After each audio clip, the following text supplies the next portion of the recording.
lên nhà hỏng hết đã chừng 3 năm hỏng thôi.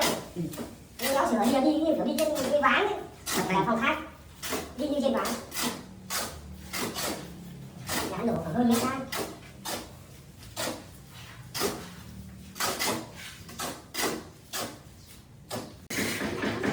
Quay cái gì? Quay gì? Hả? Quay cái gì? Quay đổ cá đây.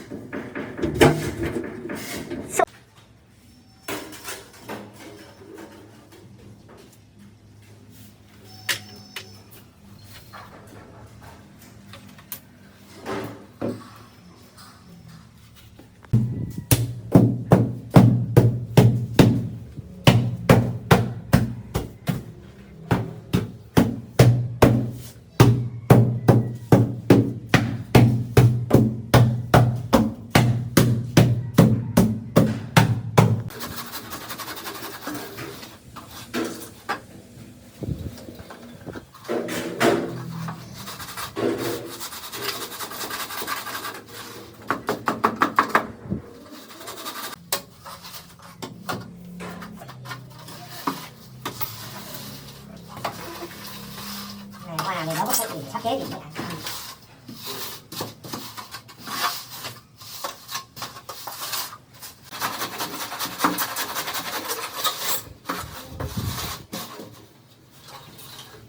tôi chính đến 60 bông thôi. Hơn. Đâu đấy? 6 năm luôn.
Lộn rồi.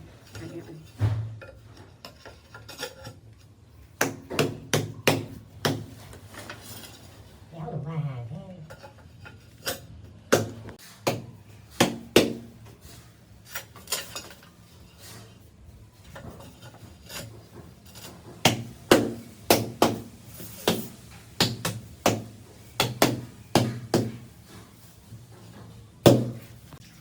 Cô này sao lại kéo nhà hai tiền.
Ứng chứ.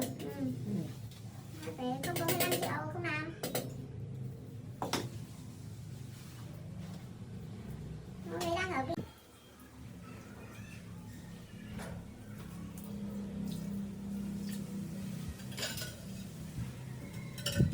Mẹ còn mua sắm đồ nội thất ở nhà tốn. Nội thất là tối.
Ban đặt coi như là 3 cái mới với lại một cái 1 triệu nữa, như là mỗi phòng có một cái giường rồi. Còn một phòng công cộng thì là thôi, có khách thì là ai về là ngủ đây em.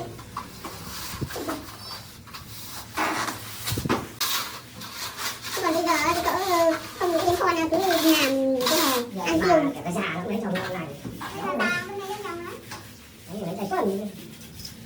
Là ông ấy bảo là ông ấy bảo là